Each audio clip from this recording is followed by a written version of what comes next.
La Belle au bois dormant.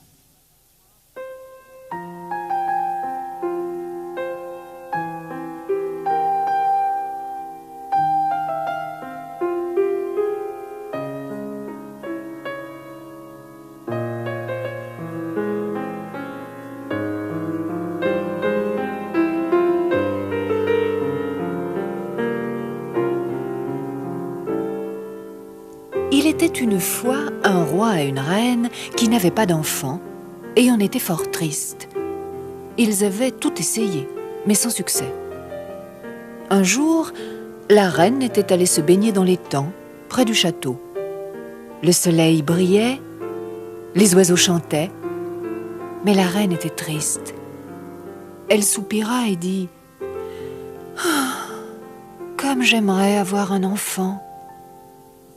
Une grenouille, assise sur un nénuphar, lui répondit à sa grande surprise « Dans 1 an, jour pour jour, vous aurez un enfant. » Et la grenouille disparut. Au bout d'1 an, sa prédiction se réalisa. La reine accoucha d'une adorable petite fille.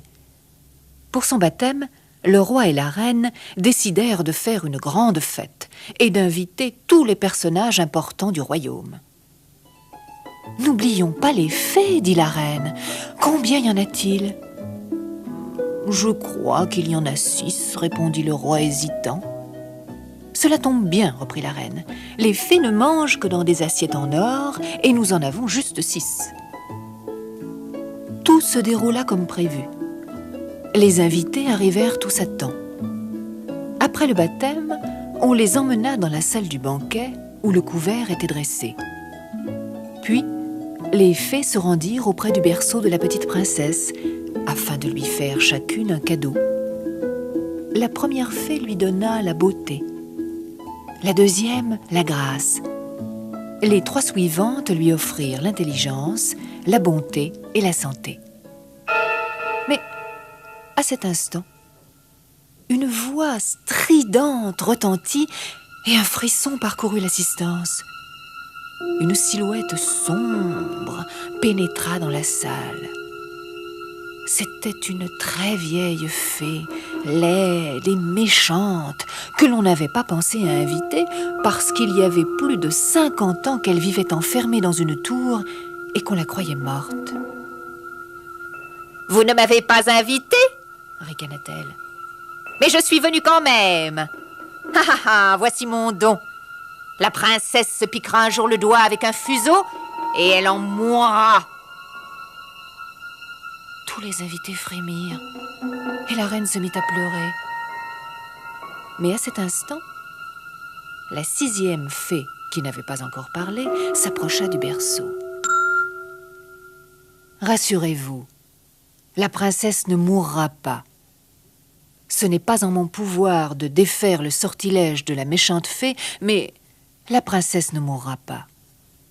Quand elle se piquera, elle s'endormira pour 100 ans, jusqu'à ce qu'un prince charmant vienne la réveiller. » Le roi fit immédiatement détruire tous les fuseaux et les rois du royaume et déclara une loi interdisant à quiconque de posséder ces objets. Les années passèrent et la princesse grandit. Elle avait tant de qualités que tout le monde l'aimait. Pour son 15e anniversaire, le roi et la reine offrirent une grande fête. La princesse joua toute la journée avec ses amis. À la fin de l'après-midi, elle leur proposa une partie de cache-cache. Les enfants se précipitèrent dans toutes les cachettes qu'ils purent trouver, dans les placards, sous les tables, derrière les rideaux. La princesse alla sur la pointe des pieds jusqu'à un escalier où personne ne passait jamais. Elle monta les marches qui conduisaient à un vieux donjon et vit une petite porte couverte de poussière. Il faisait très sombre et la princesse commençait à regretter de s'être cachée si loin.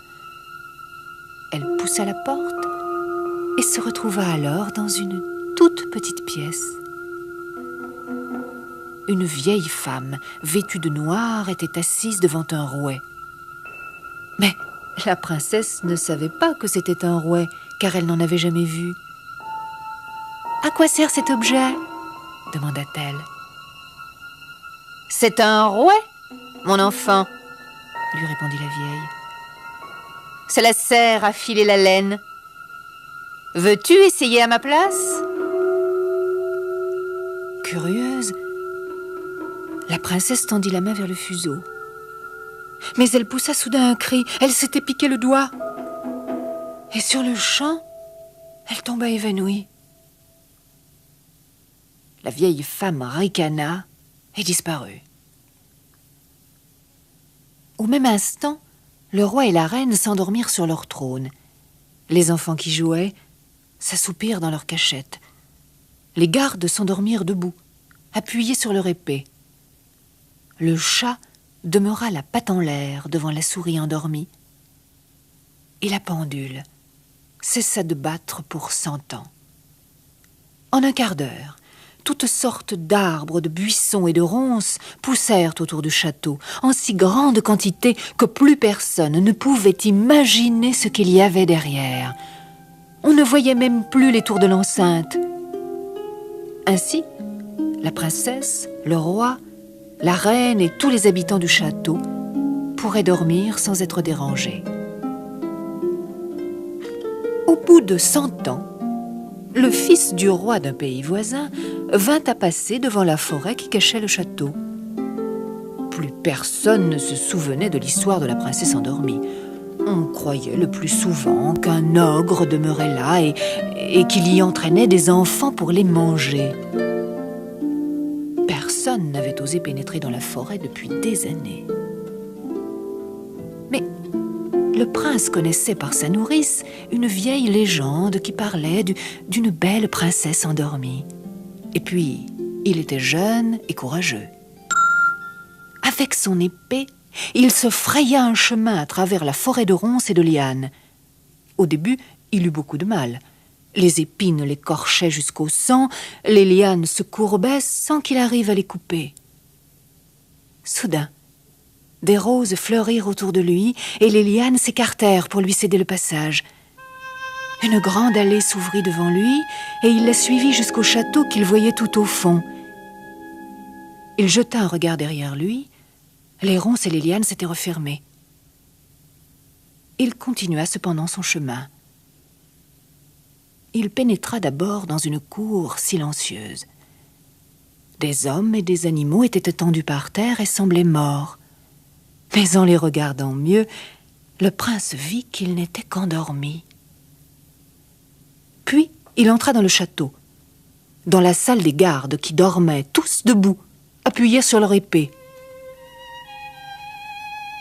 Tout le palais était silencieux. Les invités dormaient dans les fauteuils et les enfants dans leurs cachettes. Le prince parcourut tout le château et arriva enfin au petit escalier en colimaçon. Il en gravit les marches, poussa la petite porte poussiéreuse et découvrit la princesse endormie. Comme elle était belle! Il se pencha vers elle pour l'embrasser. Aussitôt, la princesse s'éveilla. Elle ouvrit les yeux et regarda le prince en souriant. « Oh, il y a longtemps que je vous attendais, dit-elle au prince. » Le prince fut ravi de l'entendre et tomba immédiatement amoureux de la princesse. Il lui demanda si elle voulait l'épouser et elle accepta sans hésiter, car elle l'avait aimé dès qu'elle l'avait vu. Cependant, tout le château s'était réveillé à l'instant où le prince avait embrassé la princesse. Le roi sourit à la reine et vida son verre. La souris s'enfuit au fond de son trou et le chat agita ses moustaches. La pendule sonna 6 heures et les flammes des torches qui éclairaient le château s'agitèrent joyeusement. La princesse descendit du donjon et présenta le prince à ses parents. Les noces furent célébrées très vite devant tous les amis du prince et de la princesse. Ils eurent de nombreux enfants, à qui ils racontèrent souvent l'histoire de la 7e fée, du fuseau enchanté et de la belle au bois dormant.